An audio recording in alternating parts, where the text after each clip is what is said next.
Hi, this is David Gornoski, host of A Neighbor's Choice and Things Hidden podcast, as well as some of our other programs like Science and You with our chief science advisor, Dr. Yu, and our seed oil survival series that we continue to have great fun unpacking the truth of nutrition. I wanted to give you a quick little message saying we appreciate all the support that we get from our uh, monthly contributors and our one-time donation supporters. And we'd encourage all of you to go to our website, a neighborschoice.com, click on contribute, and make a monthly pledge today, whether it's $1, $5, 15, 20, 50, whatever you want to do. Doesn't matter. Just be a part of building this new media project that we've developed to empower and inform, to inspire, to kickstart a scientific renaissance, an anthropological breakthrough and reformation in the church. All these things are possible with your support right now. So make that commitment today and help us keep doing the productions that we have. Thank you. Well, everybody's talking about it, folks. It's what's going on at the border, this kind of unprecedented thing we haven't seen in some time, in which a state, in this case, Texas, with Governor Greg Abbott, has decided to put a little bit of a pushback against something the federal government does. Now, I don't know to what extent this will continue, but joining me today is someone who can help us understand the legal and societal ramifications of what's going on exactly on the Texas border. He's a person in Texas himself. He's an attorney for CDF USA, Jonathan Hullihan. How you doing, sir? Great. Thanks, David. Appreciate you having me on. Well, thank you for coming on. Everybody's wanting to know what in the world is going on here. Everybody generally considers, if you're not watching the Borg media, what I call the American Pravda, with its limited dwindling impact, most people kind of understand, wait a second, it looks like this is the policy of the United States government to keep the border just fully flooded with anyone from anywhere at any time. Is that what you have seen from an attorney, from a legal standpoint? You understand what's going on here with constitutional law better than most. Yeah, I mean, well, it really is. The first thing that your audience needs to understand is this is not really about immigration. This is Okay. about the national security of the state of Texas and the United States. It's about making sure that we have the rule of law is stood up for, the constitutional based order is stood up for, and it can't just be a free for all. I mean, there's thousands of gotaways. There's hundreds of folks on the terrorist watch list that have been captured or identified, and then the gotaways we don't even know who has gotten through because there's so many. I mean, it's all part of kind of a mass migration warfare strategy. I think that's unleashed by You said guideaways. What's that? gotaways. So Yeah. gotaways are just folks that have entered in between the port of entries, and we don't know who they are. We don't know where they went. We don't know. They capture them on camera a lot of times. Like the sheriffs have cameras set up in between ports of entry, which under US law, ports of entry are where you're supposed to enter to say, hey, I'm claiming asylum. I have this economic asylum, or I have this, I'm part of this organization. I'm part of the former government that got overthrown, or I have a valid asylum claim. So you go to the port of entry, you process that claim, and you get admitted, and then you'll have a hearing and you get processed. You're not like a lawful permanent resident, but you have some kind of legal status. You're not just crossing the border and breaking the law. So, but the most important thing is it's not about immigration, it's about security, and it's about this mass of humanity. And within that mass of humanity, you see, and let me give you a little background. So 13 years, I was a Navy JAG. So I was the Navy JAG for the East Coast based SEAL teams. I was part of many task force. So a lot of my background is in national security and intelligence law. So that gives me this unique perspective along with the Constitution to see what's actually going on. But giving you that little background, I should have started with that.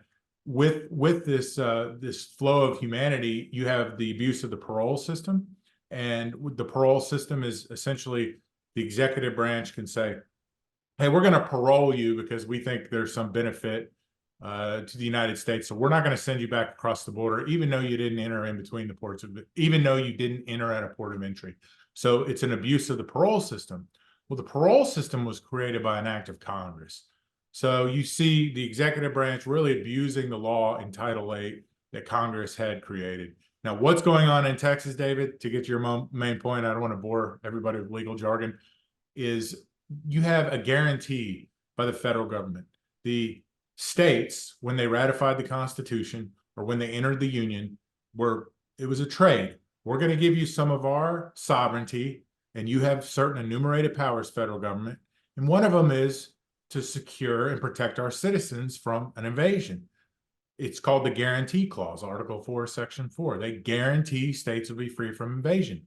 No state would have ever entered the federal government or they would have never ratified the Constitution if they thought that they could just be invaded by fentanyl, criminal activity, transnational criminal organization activity, and their citizens would die of these.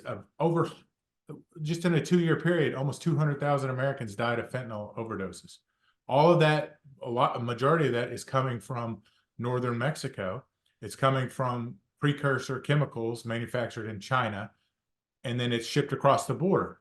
It's small. It can be put within this massive migration, and they can smuggle it across the border. That's part of the kind of operational line of effort that's happening at the border, along with the trafficking and the smuggling of drugs and humans. So states have this guarantee. Article 1, Section 10, Clause 3, it's a compact clause, but it's also called the invasion clause. States, if there's an emergent threat or there's an actual invasion, they have a right to protect themselves under the Constitution. So that is what Governor Abbott has done. He's invoked that clause under the Constitution and said, President Biden, we have been invaded for years. We have this massive humanity. We have fentanyl deaths. We have human trafficking, smuggling. We have all this criminal activity. It's pouring over the border in the United States, and you've failed to uphold your guarantee. So we are now invoking our constitutional provisions, and we are stopping it. So in a nutshell, that is what is happening. So where does it actually stand at the moment? And it's about a particular park where they were coming through. I don't know the details too well about what Abbott has said and what Biden has said. Can you kind of get us up to speed as of where things are right now? Yeah, so I don't have the latest and greatest as of this morning because the things are moving so quickly. Yeah. But what you've had is Governor Abbott has the Supreme Court last week said, look, DPS, Customs and Border Patrol, you have a right to enter into those portions of state property and, do your job to process folks coming across the border for whatever asylum claims. So state of Texas, they can cut your wire. That's what the Supreme Court said. Okay. Yeah. They didn't say Texas, you can't continue to lay out more wire, or Texas, you can't protect your own sovereignty in general. So they're continuing to lay out wire.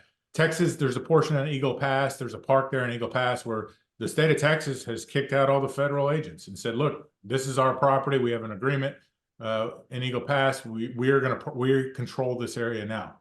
So the federal agents are trying to come in. The state of Texas is saying, no, we process this area. They're trying to push people either to the ports of entry or just to stop them from coming in. That's what's happening right now.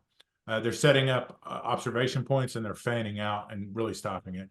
What's also interesting is you've had 25 states enter into essentially agree to send either troops or support in what is a compact. And that's just so fascinating to me under the Constitution, because these are the compact clause allows states to do this. So It's just so fascinating to me to see states join as the founders really envisioned under federalism, like, hey, the central general government, the federal government, you're not fulfilling your duties. So states, you're gonna fulfill your duties under constitutional lawful authority. So that's what's so fascinating to me, that you see states really joining, and it's really showing what federalism is meant to be, where we're a sovereign within a sovereign, and when the federal government fails at their enumerated powers or authorities, you see the states stepping up with their authorities. So, I've heard some people say that Abbott is floating concepts of, secession. Here's a piece from the Sacramento Bee. Texas Governor Greg Abbott invokes secession, earns No, praise so from California governor, a GOP lawmaker. that's your typical response, right? Like, if certain progressives don't like the debate, they don't like the constitutional kind of analysis and I mean, Governor Abbott cited James Madison and he cited portions of the Federalist Papers where they actually discuss these issues. So what does these kind of progressive groups say? Oh, you must be a racist or a secessionist or Yeah. X, Y, and Z. So they step themselves back from the actual constitutional analysis and debate, and they just want to, flamethrow and have Americans think, oh, this is some kind of racist secessionist movement. No, this is invoking authority under the Constitution, and this is protecting the lives, liberty, and property of our citizens. There's been no discussion in any serious channels about secession. I mean, Right. this is about reasserting our sovereignty as a state and all states for that matter. Just to unpack the other side of the argument here, the Hill's Nick Robertson says the so-called compact theory is a rejected idea of state supremacy used to justify the secession of Confederate states during the Civil War. The Supreme Court repeatedly shot down the legal theory in the early years of the United States when it was first proposed to nullify federal legislation during former President John Adams' time in office. Is that correct in your opinion as an attorney? I mean, as far as the nuances and the facts of each of those compact clause decisions, I have no idea, but I do know that Federalist 46 talks about the encroachment of the federal government on state authorities, right? Like anything that's not enumerated to the federal government under the 10th Amendment is reserved to the states. And not to mention that states hold most of the police power, right? There's very few enumerated police powers to the federal government. And the states, under the Constitution, have a right to protect themselves. They have an absolute right under Article 1, Section 10, Clause 3, under an emergent threat to protect themselves. So it's insane to me that somebody would make that argument that states have no ability to protect their citizens. How come county sheriffs can set up checkpoints on their county? So you're telling me that a county sheriff can set up a checkpoint at a county and stop every car coming in your county, every car, and check IDs, do DUI checkpoints at the county line, but you can't stop people from coming over an international border or a state border? I would submit to you that the gentleman from the Hill needs to get his facts straight before he starts writing articles. Right. So what is that compact? What is the actual end result that can be accomplished here with a coalition of states, fortifying the border? Biden has suggested, he could pull the power of these National Guards back, right, from the states. And then Abbott has local law enforcement, he said, that are ready to take their place. So, I mean, where does this go? Yeah, so I mean, I was actually quoted in another article in Center Square has some good pieces on this. Look, under the the executive authority of the president, obviously he's commander in chief, right? So under Title 10, if the president activated federalized troops that are National Guard troops, that's to complete a federal mission or emergency based on some kind of statutory authority. Generally, I would say that those tables of requirements, they call them, I'm not going to get way into the deep in the weeds on the military stuff, but there's a table of requirements, and those things are really for years. Oh, we need this National Guard unit to fulfill this overseas mission under Title 10 orders. Those things are slated out a year in advance. So they'll deploy a National Guard unit under Title 10 orders. Title 32 is when the governor of a state is the commander in chief and is the commander in chief of the state forces, usually under emergencies or Hurricane Katrina, for example, or some other emergency. The governor will activate them under Title 32, and then they'll say federal government, will you pay for this activation? And they will say yes or no under Title 32. What is Governor Abbott has done with our forces in Texas is he's activated them under state orders. So not paid for by Title 32, didn't ask the federal government to pay for it. We're paying for it out of our own state money. So what has been proposed, and I've heard out there, is, oh, let's just activate these state troops under Title 10 just to take them away from Governor Abbott. Okay, what authority, as far as what emergency would you activate them under, would be my first question. Number two, I would say Governor Abbott has already invoked the U.S. Constitution, and he's repelling an invasion with his National Guard troops. He's stopping the invasion. So you're going to invoke other Title 10 authority to take those troops away to allow the invasion. I would submit to you, if something like that occurred, that would definitely be a high crime or misdemeanor that Congress should look into. So that essentially using his authority to provide an invasion, take it away from the state commander-in-chief under his state authority. As far as the compact clause, these are just the states have this ability to enter into agreements. Doesn't Texas have even a more muscular defense of its own sovereignty than most constitutions of state constitutions? I don't remember the particular. I would say under I don't know all the other state constitutions, but yeah, man, you got me now. It's like Article 4, Section 7. The governor can, in the state constitution, can declare an invasion. He can, he can call up the militia, which the militia is just like the reserve forces. We have called the Texas military forces. There's really three branches. There's the National Guard, the under Title 10, Title 32, but then you have this, it's called the Texas Home Guard, right? So the Home Guard is like completely outside of any federal funding. They have it in Florida now. Though they're typically made for responding to emergencies and things like that, but I could see the Home Guard being kind of backfilling if those Title 10 forces, if they were activated under Title 10. I see. But as far as like all the states, this is completely normal entering into these compacts. I mean, it's so normal to enter into like joint intelligence sharing agreements and law enforcement agreements. I mean, this is completely normal. I mean, of course, it's so predictable that progressive media would say, oh, this is a new confederacy.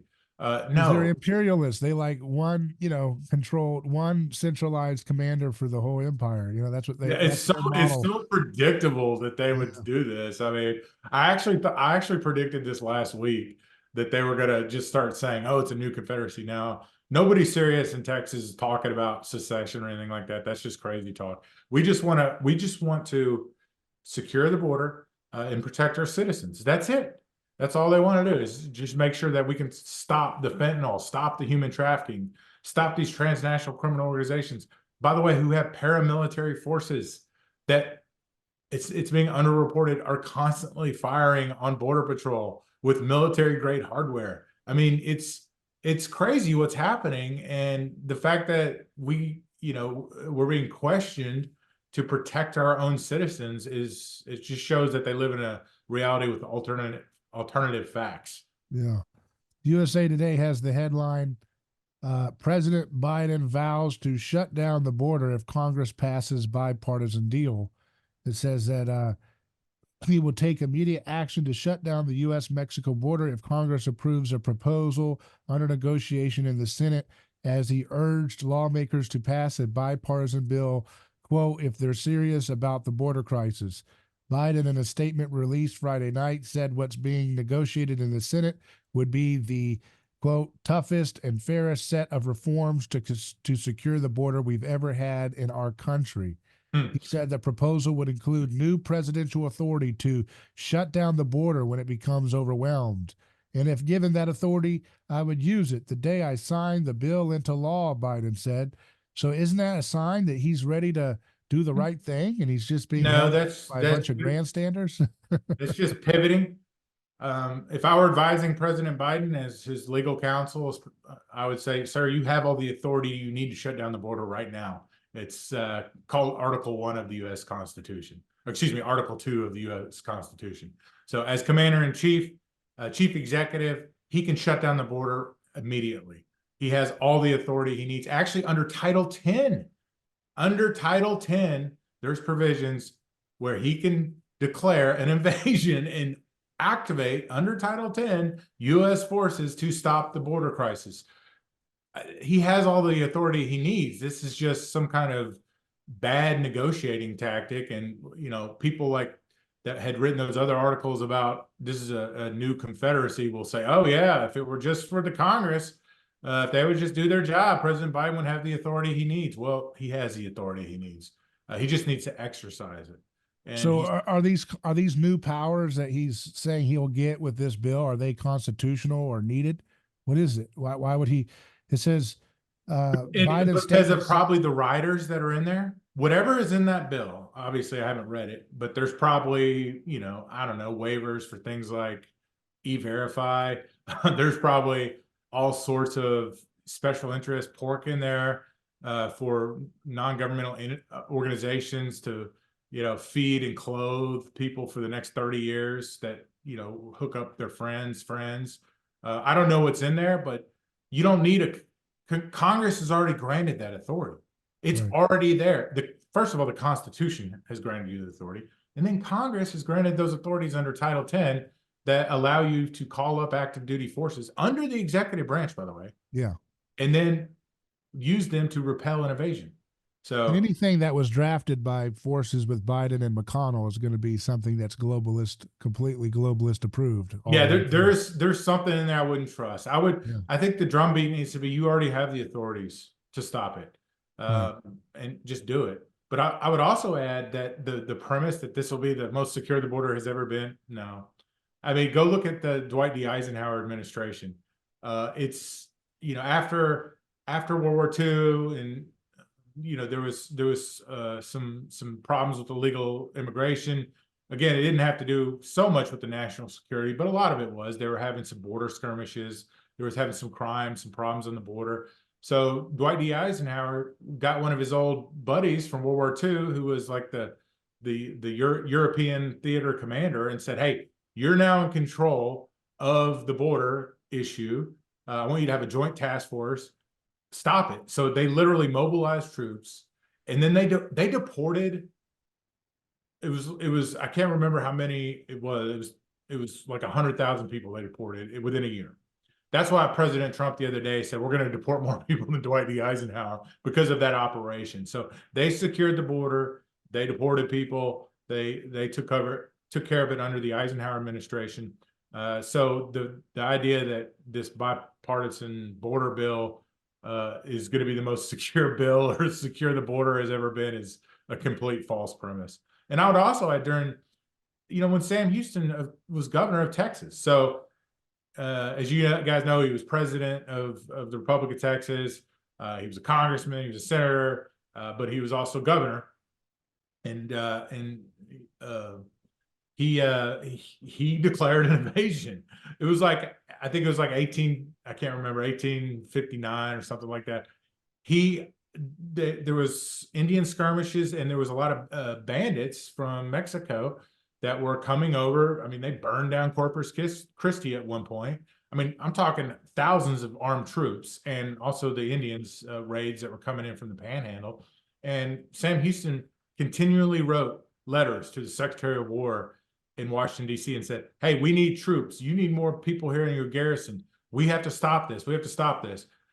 They didn't even respond. They were concerned with, with the Confederacy, or not the Confederacy, but with the South. There was obviously, it was building. They didn't want to send more arms or troops to the South. That's one of the reasons they didn't do it. I digress. But he said, I never heard back from you, so I'm declaring an invasion and I'm dispatching Rangers. So that's what he did. He dispatched Rangers and repelled the invasion at the southern border. Not only the Mexican troops, but and the banditos, but also the Indians in West Texas that had been doing raids on all the settlers in West Texas, Fort Worth area, all that. So there's precedent for that in Texas, at least. And it's when the federal government is not upholding their end of the bargain, the state has to act. Yeah. I mean, I would submit to the governor. It seems clear to me that this is not a bug. This is a feature of what the United States government and its bureaucracy intends. This is the intention is to flood the border because it's some kind of design for their political agenda that they want to eliminate the concept of sovereignty in America. They want to continue their path of unification of governance around the world. This is their aspirations. This is their designs. This is what they want. This is out in the open. They talk about it all the time. They don't believe in national sovereignty, especially for the United States. Maybe other No, countries get to have that privilege, but not us. I think you're right. I think it's like a combination of many things. I think it's like just many things like what you said. They want to chip away at sovereignty, not only state sovereignty but also national sovereignty, like as part of this kind of one world government thing where almost like we don't like nationalism, we don't like sovereignty because that hurts the overall kind of agenda. There's that, but there's also hooking up their buddies through all these various non-governmental entities and corruption, all these paybacks. There's that, but there's all, but there's also just the ideology, right? Like just some of these people are just ideologues, and they want to destroy the United States. They want to destroy the foundation of this nation. It goes back to Marcuse and critical theory and the whole thing of you can't build up the United States into this new utopia until you destroy it. Yeah. So there's probably a combination of multiple factors. Yeah, Marcuse, for those not familiar, Herbert Marcuse was the founder of critical theory or critical studies, and he came out of what was the precursor for the CIA. That's where he got his chops from. So he was an intelligence asset, just like a lot of those guys that are the founders of these really, really awful philosophies that are really just designed to create information war and confusion to destroy morale and the concept of having a nation like America, to hate. All these theories are designed to break down civilization for psychopath interests. For example, telling people that showing up on time for work is white supremacy. I mean, that's just obviously designed to create no, Marcuse, the one thing he always talked about, and he was like really was the father of the modern kind of critical theory, coming out of the Frankfurt School and all that. But Marcuse would say, look, rugged individualism, that's racism. We can't have rugged individualism. Being on time to work, working hard, these are all like symptomatic of a racist society. And we can't have any of that. So if any person, any non-white person wants to do these things, then you're really just living in that racist construct. And we have to tear it all down and build it back up. So what's also interesting about him is Angela Davis, who obviously with you guys, Angela Davis was a professor, still is, I think, in USC. She was part of the Communist Party. She did the San Bernardino jailbreak where she went to trial for murder and kidnapping, and she got off, and she became a professor, and she really influenced like a whole nother generation of Marcuse followers in critical theory, and she's still influential with the current kind of administration and things like that. So all of these things are related. We went off topic of the border, but I think it's a systematic kind of destruction of our sovereignty and individual liberty and rugged individualism, and pulling yourself up by your own two bootstraps and really just destroying what it means, destroying American society as we know it. Yeah, and the folks who are for open status borders are not. I mean, some of the low level everyday people might, or the mid level managers even might believe in the utopian aspirations of kindness, but most of it at the top decision making is really it's not motivated by love. It's motivated by actual disregard, hate, fake imitation of kindness and compassion for strangers, because the kind of government that they want and actively build towards for these folks who are pouring in over the border will not make those people who come over the border illegally wealthier. It will not make their families healthier. It will not make their families freer. It will not make their families more better off. It will actually do the opposite of all of those things. The kind of medicine that they want to force down people's throats will make people sicker. The kind of economics that they have in plan for these folks who are coming over here will make them poorer. The kind of government sponsored entertainment and media ideas will make their children confused, will make their family structures break down, and will cause misery and chaos in their neighborhoods. So none of the things that they actively work towards are actually for the empowerment and the flourishing of the folks who are coming over here with good intentions. So that just needs to be said here. That, No, I agree. And just to add on to that, shutting down the border is a more humane policy, because to get across the border, when the cartels control the ports of entry, they have to pay, right? Yeah. It's literally modern slavery. So they have to pay, they have to agree to a payment plan. That's why they dump their stuff when they cross the border, because they've been handed off to some coyote or whatever. There's always a plan. Get across the border, find a first Border Patrol agent, go to this place. Now they're in for lack of a better term, a safe house. It's an oxymoron, actually, where they're still beholden to the cartel. So what we are doing essentially is we're the last leg in the supply chain for human trafficking. So that's why I call it an invasion, because you're literally enabling the cartels, and you're enriching the cartels, because we're helping them move along their folks. Then what are you doing with the money that you're enabling them to earn? Narco terrorism, fentanyl trade, all of these things. So this open border policy is less humane than if we just shut it down, because then human beings couldn't be smuggled. Then the cartels couldn't make as much money. Then there wouldn't be a sex trade for humans, and all of this stuff that occurs because we've allowed the open border. So you talked about the compact of states. What are some other things, or what can state governments and local governments do to contribute to a solution that's positive for this? From Citizens Defending Freedom, one thing that we're doing, and we've been doing for a while, and it kind of started off slow. It started in a few Texas counties. We can't take credit for it, where they declared these invasions, right? The resolutions at the county level, and resolution doesn't have the force or effect of law, but what it does do is, when Governor Abbott court, or just the PR battle of look at all these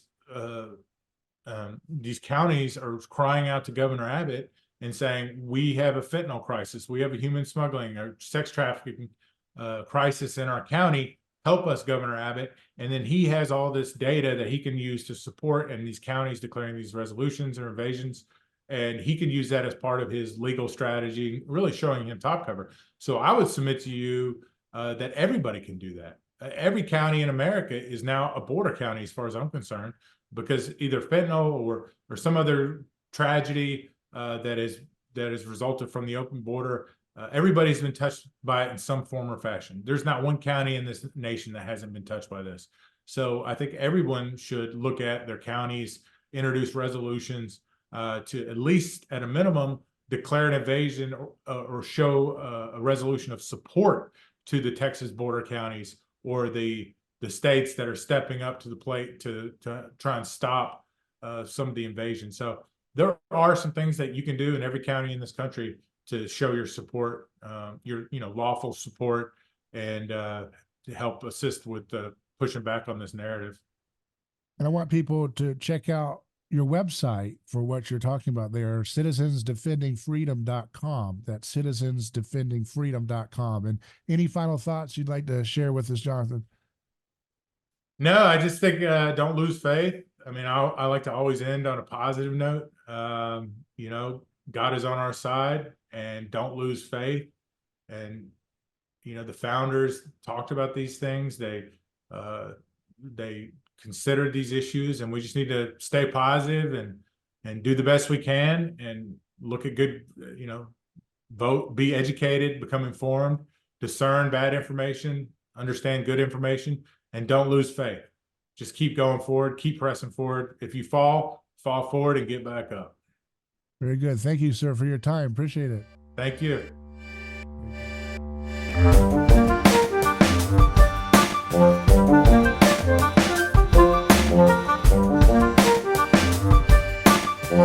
Bye.